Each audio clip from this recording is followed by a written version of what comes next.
ವಿರೋಧಿ ಸರ್ಕಾರಕ್ಕೆ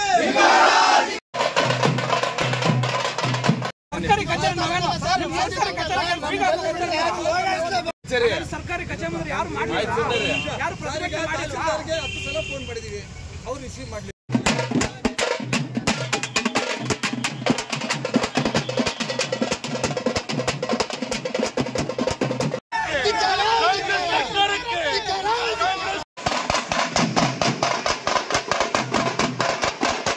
ಪೊಲೀಸರು ಮತ್ತು ಹೋರಾಟಗಾರರ ನಡುವೆ ಮಾತಿನ ಚಕಮಕಿ. ಹೋರಾಟಗಾರರನ್ನ ಗೇಟಿನ ಮುಂಭಾಗ ತಡೆದ ಕಾರಣ ಧಿಕ್ಕಾರದ ಆರ್ಭಟ.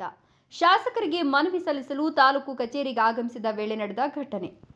ಆಗಸ್ಟ್ 19ರಂದು ನಡೆಯುವ ಒಳ ಮೀಸಲು ಸಂಬಂಧ ವಿಶೇಷ ಅಧಿವೇಶನದಲ್ಲಿ ಚಿಕ್ಕಬಳ್ಳಾಪುರ ಸ್ಥಳೀಯ ಶಾಸಕ ಪ್ರದೀಪ್ ಈಶ್ವರ್ ಮಾದಿಗರ ಪರ ಮಾತನಾಡಬೇಕೆಂದು ಮಾದಿಗ ಒಳ ಮೀಸಲು ಹೋರಾಟಗಾರರು ಆಗ್ರಹಿಸಿ ಶಾಸಕರ ಕಾರ್ಯದರ್ಶಿಗೆ ಮನವಿ ಸಲ್ಲಿಸಿದರು. ಸ್ಥಳೀಯ ಶಾಸಕರು ನಗರದಲ್ಲಿದ್ದ ತಮ್ಮ ನಿವಾಸವನ್ನ ಬೆಂಗಳೂರಿಗೆ ಸ್ಥಳಾಂತರಿಸಿದ ಕಾರಣ ತಾಲೂಕು ಕಚೇರಿ ಆವರಣದ ಶಾಸಕರ ಕಚೇರಿಗೆ ಬಂದು ಮನವಿ ಸಲ್ಲಿಸಲು ಒಳ ಮೀಸಲಾತಿ ಹೋರಾಟಗಾರರು ಮುಂದಾದರು. ಹೋರಾಟಗಾರರನ್ನ ತಾಲೂಕು ಕಚೇರಿ ಪ್ರವೇಶ ದ್ವಾರದಲ್ಲಿ ತಡೆದ ಕಾರಣ ಪೊಲೀಸರು ಮತ್ತು ಹೋರಾಟಗಾರರು ಅರ್ಧ ಗಂಟೆಗೂ ಹೆಚ್ಚು ಕಾಲ ಸುರಿಯುವ ಮಳೆಯ ನಡುವೆ ಬಿರುಸಿನ ಮಾತಿನ ಚಕಮಕಿ ನಡೆಸಿದ್ರು. ಆಕ್ರೋಶಗೊಂಡ ಒಳ ಮೀಸಲಾತಿ ಹೋರಾಟಗಾರರು ಸರ್ಕಾರ ಮತ್ತು ಪೊಲೀಸರ ವಿರುದ್ಧ ಧಿಕ್ಕಾರದ ಘೋಷಣೆಗಳನ್ನು ಮೊಳಗಿಸಿದ್ರು. ಗೇಟಿನ ಹೊರಗಡೆ ಮನವಿ ಸ್ವೀಕರಿಸಲು ಬಂದ ಶಾಸಕರ ಆಪ್ತ ಕಾರ್ಯದರ್ಶಿಗೆ ಮನವಿ ಪತ್ರ ನೀಡಲು ನಿರಾಕರಿಸಿದ ಹೋರಾಟಗಾರರು ಸ್ಥಳಕ್ಕೆ ತಹಶೀಲ್ದಾರ್ ಬರಲೇಬೇಕು ಅಂತ ಪಟ್ಟು ಹಿಡಿದರು. ಹೋರಾಟಗಾರರ ಆಕ್ರೋಶ ಹೆಚ್ಚಾಗ್ತಿರೋದನ್ನ ಅರಿತ ಪೊಲೀಸರು ಸ್ಥಳಕ್ಕೆ ಹೆಚ್ಚುವರಿ ತಹಶೀಲ್ದಾರ್ ಅವರನ್ನು ಕರೆಸಿ ಅವರ ಮೂಲಕ ಮನವಿ ಪತ್ರ ಸ್ವೀಕರಿಸಲು ನಡೆಸಿದ ಪ್ರಯತ್ನ ಕೂಡ ಫಲಿಸಲಿಲ್ಲ.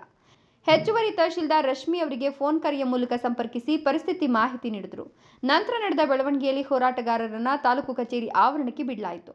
ಇದಕ್ಕೂ ಮುನ್ನ ಹೋರಾಟಗಾರರು ಮತ್ತು circle inspector Manjunath, inspector Sharanappa, ನಗರ ಠಾಣಾ ಇನ್ಸ್ಪೆಕ್ಟರ್ ಅಮರ್ ಮೋಗ್ಲಿ ನಡುವೆ ಬಿರುಸಿನ ಮಾತುಕತೆ ನಡೆಯಿತು. ತಾಲೂಕು ಕಚೇರಿ ಆವರಣದಲ್ಲಿ ನಡೆದ ತಮಟೆ ಚಳವಳಿಯಲ್ಲಿ ಮಾತನಾಡಿದ ದಲಿತ ಮುಖಂಡ ಬಾಲಕುಂಟಹಳ್ಳಿ ಗಂಗಾಧರ್, 30 ವರ್ಷಗಳ ಮಾದಿಗ ಸಮುದಾಯದ ಹಕ್ಕೊತ್ತಾಯವನ್ನು ಪಡೆಯುವ ಸಮಯದಲ್ಲಿ ಸಹೋದರ ಜಾತಿಯವರಿಂದ ವಿರೋಧ ವ್ಯಕ್ತವಾಗ್ತಿರೋದು ನೋವಿನ ಸಂಗತಿ.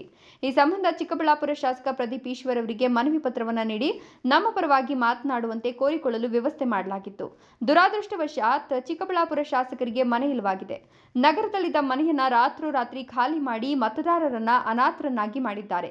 ಇದೇ ಕಾರಣಕ್ಕಾಗಿ ತಾಲೂಕು ಕಚೇರಿ ಆವರಣದಲ್ಲಿರುವ ಶಾಸಕರ ಕಚೇರಿಗೆ ತೆರಳಿ ಮನವಿ ಸಲ್ಲಿಸೋಣ ಅಂತ ಬಂದ್ರೆ ಪೊಲೀಸರು ದೌರ್ಜನ್ಯ ತೋರಿ ನಮ್ಮನ್ನ ಗೇಟ್ನಲ್ಲಿಯೇ ತಡೆ ಹಿಡಿತಾರೆ.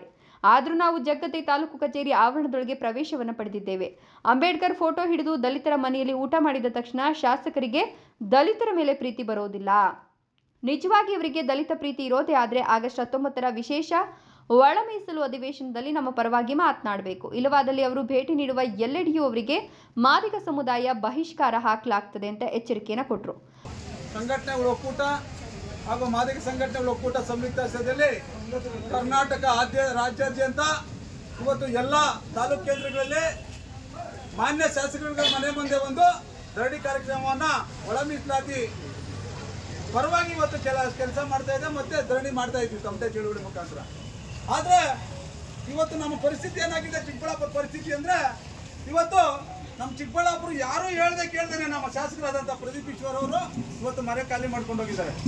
ಇವತ್ತು ನಮ್ಗೆ ಯಾವ್ದೋ ಪರಿಸ್ಥಿತಿ ಇದೆ ಅಂದರೆ ಇವತ್ತು ಪೊಲೀಸರು ನಮ್ಮನ್ನ ಅಸ್ಪೃಶ್ಯ ಕಾಡ್ತಾ ಇದ್ದಾರೆ. ಅಲ್ಲಿ ಗೇಟಿಂದ ಒಳಗೆ ಬಿಡ್ದೇನೆ. ಯಾಕಂದ್ರೆ ನಮ್ಮ ತಹಶೀಲ್ದಾರ್ ಹಂಗೆ ಇದ್ದಾರೆ. ತಹಶೀಲ್ದಾರ್ ಪರ್ಮಿಷನ್ ಕೊಡೋಣ ಅಂತ ಸುಮಾರು ಸಲ ಫೋನ್ ಮಾಡಿದ್ರೆ ರಿಸೀವ್ ಮಾಡ್ತಾ ಇಲ್ಲ. ಈಗ ನಾವು ಪೊಲೀಸವ್ರು ಕೇಳಿದ್ರೆ ನೀವು ಸರ್ಕಾರಿ ಕಚೇರಿ ಒಳಗೆ ನೀವು ಪರ್ಮಿಷನ್ ತಗೋಬೇಕಂತ ಹೇಳ್ತಾರೆ. ಅವರು ಕಾನೂನನ್ನು ಹೇಳ್ತಾರೆ. ಈ ಅಮ್ಮ ನಮಗೆ ಫೋನ್ ಎತ್ತಲ್ಲ. ಮತ್ತೆ ನಮ್ಮ MLA ಅವರು ಊರಲ್ಲೇ ಇಲ್ಲ. ನಾವು ಎಲ್ಲಿಗೆ ಹೋಗ್ಬೇಕು ಇವತ್ತು? ನಾವು ಎಲ್ಲಿಗೆ ಹೋಗ್ಬೇಕು? ನಾವು ಇವತ್ತು ಓಟ್ ಹಾಕ್ದಂತ ಜನ ನಾವು ಎಲ್ಲಿ ಹೋಗ್ಬೇಕು? ಇವತ್ತು ಓಟ್ ಹಾಕಿದ ಜನಕ್ಕೆ ಇವತ್ತು ಅನ್ಯಾಯ ಆಗ್ತಾ ಇದೆ. ಇವತ್ತು ಆ ಜನಾಂಗ ಸಮಾಜಕ್ಕೆ ಅನ್ಯಾಯ ಆಗ್ತಾ ಇದೆ. SC STಗೆ 110 ಜಾತಿಗೆ ಇವತ್ತು ಅನ್ಯಾಯ ಆಗ್ತಾ ಇದೆ. ಅದ್ರ ಪರವಾಗಿ ಇವತ್ತು ವಿಧಾನಸೌಧದಲ್ಲಿ ಅವರು ಅಧಿವೇಶನದಲ್ಲಿ ಮಾತಾಡಬೇಕು. ಎಲ್ಲಾ ಶಾಸಕರು ಅದ್ರ ಪರ ಧ್ವನಿ ಎತ್ತಬೇಕು.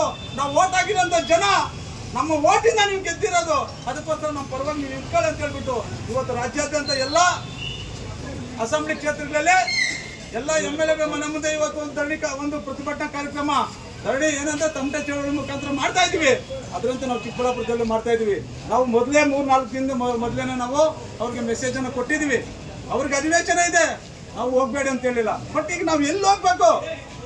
ಇಲ್ಲಿ ಓಟ್ ಕೊಡ್ದಂತವ್ರು ನಾನು ಇಲ್ಲೇ ಇರ್ತೀನಿ, ನಿಮ್ ಜನ ಪರವಾಗಿ ಕೆಲಸ ಮಾಡ್ತೀನಿ, ನಾನು ಚಿಕ್ಕಬಳ್ಳಾಪುರ ಬಿಟ್ಟು ಹೋಗಲ್ಲ ಅಂತ ಹೇಳ್ದಂತ ಶಾಸಕರು ಇವತ್ತು ಮನೆ ಖಾಲಿ ಮಾಡ್ಕೊಂಡು ಯಾರಿಗೂ ಗೊತ್ತಿಲ್ದಂಗೆ ಕಳ್ಳರು ಹೋದಂಗೆ ಹೋಗ್ಬಿಟ್ಟಿದ್ದಾರೆ. ಮನೆ ಎಲ್ಲೂ ಕಾಣಿಸ್ತಾ ಇಲ್ಲ, ಮನೆ ಎಲ್ಲೂ ಇದೆ. ನಾವು ಹುಡುಕ್ತಾ ಇದ್ವಿ ಮನೆ ಎಲ್ಲಿದೆ ಅಂತ ಶಾಸಕರು, ಮನೆನೇ ಇಲ್ಲ. ಹಂಗಾದ್ರೆ ನಾವು ಈಗ ಏನಾದ್ರೂ ಕಷ್ಟ ಬಂದ್ರೆ ಓಟ್ ಹಾಕಿರುವಂತ ಜನ MLA ಹುಡ್ಕೊಂಡ್ರೆ ನಾವ್ ಎಲ್ಲಿಗೆ ಹೋಗ್ಬೇಕು? ಬೆಂಗಳೂರಿಗೆ ಹೋಗಕ್ಕಾಗುತ್ತಾ? ಚಾರ್ಜ್ ಇಟ್ಕೊಂಡು ಹೋಗಕ್ಕಾಗುತ್ತಾ? ಆ ಬೆಂಗಳೂರಲ್ಲೂ ಮನೆ ಎಲ್ಲಿದೆ ನಮಗೆ ಗೊತ್ತಿಲ್ಲ. ಲೀಡ್ಸ್ಗೆ ಗೊತ್ತಿರೋದ್ರೆ ಸಾಮಾನ್ಯ ಜನಕ್ಕೆ ಎಲ್ಲಿ ಗೊತ್ತಾಗ್ತದೆ? ಎಂತ ಪರಿಸ್ಥಿತಿ ನಮ್ಮ ಚಿಕ್ಕಬಳ್ಳಾಪುರ MLA ಇದ್ದಾರೆ. ಚಿಕ್ಕಬಳ್ಳಾಪುರ ಕ್ಷೇತ್ರಕ್ಕೆ ಅಂತ MLA ಅವ್ರು ಬಂದಿದ್ದಾರೆ. ಆದ್ರೆ ಇವತ್ತು ಈ ಸಮಾಜದ ಬಗ್ಗೆ ಯಾವುದೇ ಒಂದು ಚಕಾರ ಎತ್ತಬೇಕಾದ್ರು ಏನಪ್ಪ ನಾವು ಹಿಂದೆ ಎಲ್ಲ ಒಂದ್ಸಲ ತಮಟೆ ಚಳುವಳಿ ಅವ್ರ ಮನೆ ಮುಂದೆ ಧರಣಿ ಮಾಡಿದೀವಿ. ಅವತ್ತು ಹೇಳಿದ್ರು ನಾನು ಸಿದ್ದರಾಮಯ್ಯ ನಮ್ಮ ಮಾತು ಕೇಳ್ತಾರೆ, ನಾನು ಸೆಷನ್ ಅಲ್ಲಿ ನಾನು ಇದ್ರ ಬಗ್ಗೆ ಮಾತಾಡ್ತೀನಿ ಅಂತ. ಇದುವರೆಗೂ ಮಾತಾಡಲಿಲ್ಲ, ಇದುವರೆಗೂ ಚಕಾರ ಎತ್ತಿಲ್ಲ. ಇವತ್ತಾದ್ರೂ ನಾಳೆ ಸೆಷನ್ ಇದೆ, ವಿಶೇಷ ಸಭೆ ಇದೆ, ನಾಳೆ ಅಧಿವೇಶನ ಇದೆ, ಒಳಮೀಸಲಾತಿ ಬಗ್ಗೆ ನೀವು ಮಾತಾಡಿ ಸರ್ ಅಂತ ಹೇಳೋರಂತೆ ನಮ್ಮ MLA ಅವರಿಲ್ಲ. ಹೋಗ್ಲಿ, ಅವ್ರ ಮನೆ ಇದ್ರ ಮನೆಯಲ್ಲಿ ಹೋಗಿ ಲೆಟರ್ ಕೊಡೋಣ, ಮನೆ ಇಲ್ಲ. ನಮ್ಗೆ ಎಂಥ ಪರಿಸ್ಥಿತಿ, ಏನೇ ಪರಿಸ್ಥಿತಿ ಇದೆ ಚಿಕ್ಕಬಳ್ಳಾಪುರ ಕ್ಷೇತ್ರಕ್ಕೆ ಅಂದರೆ ನಾವು ಹೇಳೋಕ್ಕಾಗ್ತಾ ಇಲ್ಲ ಬಂಧುಗಳೇ.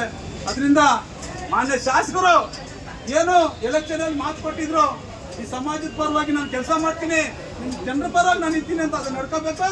ಮತ್ತೆ ತುರ್ತಾಗಿ ಅವರು ಈ ಸಮಾಜ ಎಲ್ಲ ಬಡವರು ಅವ್ರಿಗೆ ಬಂದು ಅಪ್ಪೀಲನ್ನು ಕೇಳ್ಕೊಳ್ಳೋದಕ್ಕೆ ಎಲ್ಲಾದ್ರೂ ಮನೆ ಆದ್ರೂ ಒಂದು ಮಾಡಿ ಈ ಸಮಾಜಕ್ಕೆ ನ್ಯಾಯ ದೊರಕಿಸ್ಕೊಡ್ಬೇಕು, ಮತ್ತೆ ಬಡವರಿಗೆ ಕೆಲಸ ಮಾಡೋದಕ್ಕೆ ಅವಕಾಶ ಮಾಡಿಕೊಡ್ಬೇಕಂತ ನಾನು ಈ ಮೂಲಕ ಅವರಲ್ಲಿ ವಿನಂತಿಸ್ತಾ.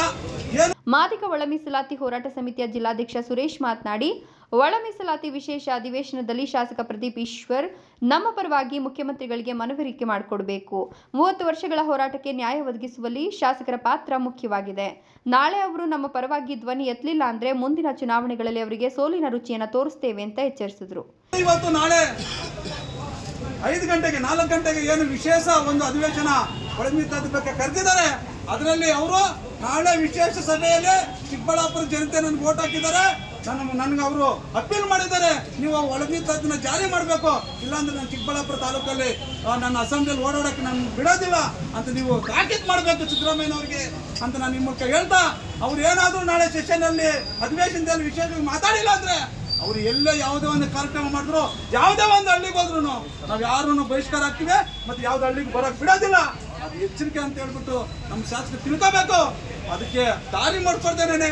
ನಮ್ಮ ಸಮಾಜಕ್ಕೆ ಏನು ಅನ್ಯಾಯ ಆಗಿದೆ, ಏನೀಗ ಇಡೀ ಸುಪ್ರೀಂ ಕೋರ್ಟ್ ಆದೇಶ ನಾವೆಲ್ಲ ಹೇಳಿರೋದು, ಸುಪ್ರೀಂ ಕೋರ್ಟ್ ಹೇಳಿದೆ. ಹೌದು, ಇದು ಏನು ಇದು ನಮ್ಮ ಕಾನ್ಸ್ಟಿಟ್ಯೂಷನ್ ಅಲ್ಲಿ ಜಾತಿ ಜನಸಂಖ್ಯೆ ಅನುಗುಣವಾಗಿ ಮೀಸಲಾತಿ ನೀಡಬೇಕಂತ ಹೇಳ್ಬಿಟ್ಟು ಹೇಳಿದೆ. ಅದ್ರ ಪರವಾಗಿ ಸುಪ್ರೀಂ ಕೋರ್ಟ್ ಹೇಳಿದೆ. ಸುಪ್ರೀಂ ಕೋರ್ಟ್ ಹೇಳಿ ಇವತ್ತು ಆಯಾ ರಾಜ್ಯಕ್ಕೆ ನೀವೇ ಮಾಡಿ, ನಿಮ್ಗೆ ಅಧಿಕಾರ ಇದೆ ಅಂತ ಹೇಳ್ಬಿಟ್ಟು ಸುಪ್ರೀಂ ಕೋರ್ಟ್ ಹೇಳಿದೆ. ಆದ್ರೆ ನೀವು ಇದುವರೆಗೂ ಪಕ್ಕದ ರಾಜ್ಯಗಳು ಪಂಜಾಬ್, ಹರಿಯಾಣ, ಎಲ್ಲ ತೆಲಂಗಾಣ, ಆಂಧ್ರ ಎಲ್ಲಾನು ಈಗಾಗಲೇ ಜಾರಿ ಮಾಡಿದ್ದಾರೆ. ನಮ್ಮ ಸಿದ್ದರಾಮಯ್ಯನಿಗೆ ಅದು ಮನಸ್ಸು ಬರ್ತಾ ಇಲ್ಲ. ಯಾಕಂದ್ರೆ ಸಿದ್ದರಾಮಯ್ಯಗೆ ಓಟ್ ಹಾಕಿಸ್ಕೊಳ್ಳಕ್ ಮಾತ್ರ ದಲಿತರು ಬೇಕಾಗ್ತದೆ. ಅವತ್ತು ಪ್ರಣಾಳಿಕೆಯಲ್ಲಿ ಹೇಳಿದ್ದಾರೆ, ನಾನು ಬಂದು ಮೊದಲನೇ ಅಧಿವೇಶನದಲ್ಲಿ ಒಳ ಮೀಸಲಾತಿ ಜಾರಿ ಮಾಡ್ತೀನಿ ಅಂತ ಹೇಳಿದ್ರು. ಆದ್ರೆ ಇದುವರೆಗೂ ಮಾಡೋಕ್ಕಾಗಿಲ್ಲ ಸಿದ್ದರಾಮಯ್ಯ ಕೈಯಲ್ಲಿ. ಸಿದ್ದರಾಮಯ್ಯ ಕೈಗೆ ಒತ್ತಡ ಇದೆಯೋ, ಅವ್ರಿಗೆ ಭಯ ಇದೆಯೋ ಅಂತ ಗೊತ್ತಿಲ್ಲ.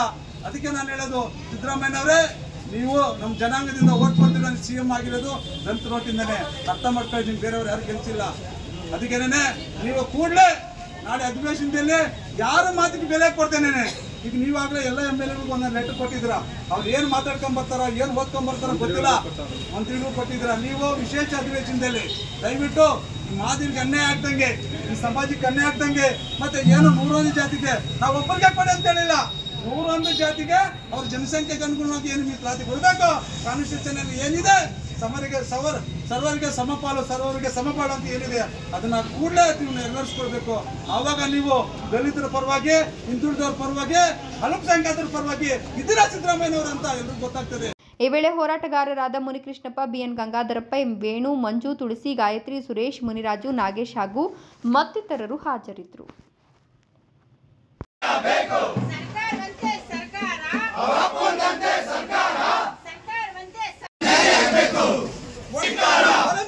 ವಿರೋಧಿ ಸರ್ಕಾರಕ್ಕೆ